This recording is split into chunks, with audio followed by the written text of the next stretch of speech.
Hi மக்களே வணக்கம். யாரெல்லாம் நம்ம சேனலை சப்ஸ்கிரைப் பண்ணலையோ சப்ஸ்கிரைப் பண்ணிக்கங்க. அப்போ தான் நான் போகிற வீடியோவை உங்களால் உடனுக்குடன் பார்க்க முடியும். தமிழ்நாடு தேர்தல் களம் இப்போ வந்து பார்த்தீங்கன்னா பயங்கர பிஸியாக இருக்குது. ஸோ எல்லாருக்குமே தெரியும் எலெக்ஷன் இந்த மந்த் நடக்க போகுது. ஸோ இதில் விஜய் சொல்கிற ஒரு சில வார்த்தைகள் வந்து உண்மையாகவே வந்து எனக்கு பிடிக்கலன்னு தாங்க சொல்லணும். ஏன்னா பார்த்தீங்கன்னா அவர் என்ன சொல்கிறாருன்னு பார்த்தீங்கன்னா, நான் கெரியரோட உச்சத்துலேருந்து அதை விட்டுட்டு வந்திருக்கேன். அது மட்டும் இல்லாமல் நான் என்னோட லக்ஸுரியஸ் லைஃப்லாம் விட்டுட்டு வந்திருக்கேன். உங்களுக்காக தான் எல்லாம் வந்திருக்கேன். என்ன முதலமைச்சர் ஆக்குங்கன்னு சொல்றாரு. அப்படி என்னத்த இவர் வந்து லக்ஸுரியஸ் லைஃப்லாம் விட்டுட்டு வந்தாருன்னு தெரியல. ஏன்னு பார்த்தீங்கன்னா, எங்க போனாலும் தனி ஃப்ளைட் தான் போறாரு. வர்றது மக்கள்கிட்ட பேசுறது எவ்வளோ நேரம்னு உங்களுக்கு தெரியும். கிட்டத்தட்ட இன்னும் எலக்ஷனுக்கே வந்து எத்தன நாள் இருக்கு? யோசிச்சுக்கங்க 20 நாள் தான் இருக்கு இன்னும். ஸோ இந்த 20 நாள்ல எத்தன நாள் பரப்புரை செய்ய போறாரு? ஒரு 15 நாள் பண்ணுவாரா?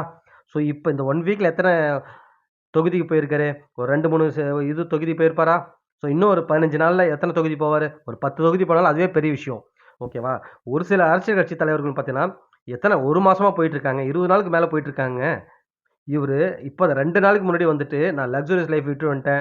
என்னோட கரியர் உச்சத்துல விட்டு வந்துட்டேன். உங்களுக்காக நெறைய சாக்ரிஃபைஸ் பண்ணிட்டேன்னு சொல்லிட்டு, எதுக்காக இப்படி பேசுறாருன்னு தெரியல. ஏன்னா, ஒரு விஷயத்த விட்டுட்டு வர்றாங்கன்னா, புடிச்சத விட்டுட்டு வர்றாங்கன்னா, இன்னொன்னு புடிக்கணும். புடிக்காம ஒரு விஷயத்த வரும்போது, மத்தவங்களுக்காக வரும்போது, அது வந்து 100% யாராலயும் முழுசா பண்ண முடியாது. ஒழுங்கா அந்த வேலைய. கரெக்ட்டு தான் நான் சொல்றேன்னு நெனைக்கிறேன். ஏன்னு பார்த்தீங்கன்னா, நமக்கு புடிச்சு பண்ணா தான் ஆத்மார்த்தமா பண்ண முடியும் ஒரு விஷயத்த. எனக்கு புடிக்காம நான் உனக்காக பண்றேன், இவனுக்காக பண்றேன்னு சொன்னா, கண்டிப்பா வந்து 100% பெர்ஃபெக்ட்டா பண்ண முடியாது. நீங்க கேள்வியே கேட்க முடியாது தப்பா பண்ணாலும் நாளைக்கு. நான் வந்தா என்னோட இடத்த அவரோட சுயநலத்த மட்டும் தான் அந்த இத பேசுறாரே தவிர, பொது நலமா அவர் யோசிக்க மாட்டாரு. யாருக்காக வரீங்க? இந்த மக்களால தானே நீங்க அந்த நிலைமைக்கு வந்திருக்கீங்க. ஸோ அப்படி இருக்கும்போது, நீங்க வந்து இத 100 தடவ சொல்லிக்காமணும் அவசியமே இல்ல. மக்களுக்காக நல்லது செய்ய வரேன். எனக்கு இது புடிச்சிருக்கு அப்படின்னு சொல்லிட்டு வாங்க. இத விட்டுட்டு, நான் வந்து ஏதோ புடிக்காத இது நம்ம வந்து ஏதாவது பாவக்காய் ஜூஸ் இந்த மாரி கசப்பான ஜூஸ நம்ம குடிக்கும்போது, ஒரு மாரி க கடுப்பா குடிப்போம் பாருங்க. அந்த மாரி வந்த மாரி இருக்கு. ஸோ அப்படி வரும்போது நீங்களே யோசிச்சு பாருங்க மக்களே. அவரால எந்த அளவுக்கு வந்து மக்களுக்கு நல்லது செய்ய முடியும்?